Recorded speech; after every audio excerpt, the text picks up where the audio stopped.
Le corps des marines, lorsque la guerre civile a pris fin et que son décret d'extinction avait déjà été abrogé, a commencé une nouvelle ère pour sa reconstruction efficace. Avec la réforme du ministre Moreno, la mission assignée au corps a été réduite aux gardes de sécurité et aux forces de défense embarquées.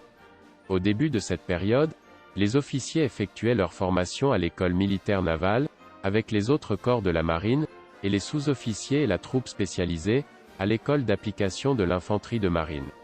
La formation reçue dans les écoles et les leçons tirées des actions du Marine Corps et des Royal Marines pendant la Seconde Guerre mondiale, dans lesquelles la pleine validité des assauts amphibies a été démontrée, serait le point de départ pour retrouver le caractère amphibie du corps.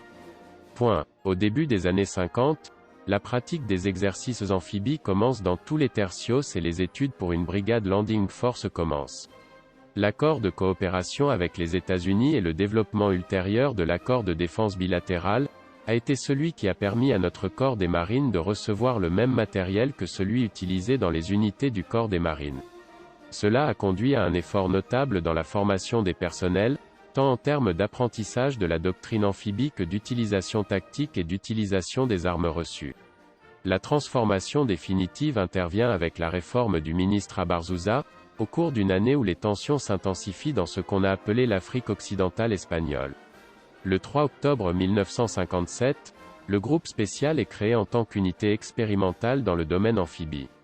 Cette unité a été établie sur le tercio del Sur, auquel se sont joints une compagnie de fusiliers des tercios de Baléares, Levante et Norte, ainsi que la compagnie des grimpeurs amphibies et l'unité des sapeurs amphibies.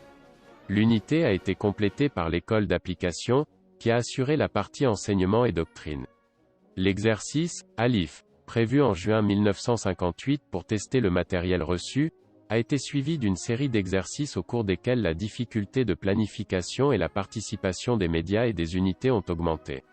L'étape la plus importante est survenue avec l'exécution de l'opération CARBOLANDEX1 en décembre 1967, au cours de laquelle, pour la première fois, une force de débarquement combinée hispano-américaine a agi sous le commandement d'un général du corps des marines espagnol et avec un état-major général combiné.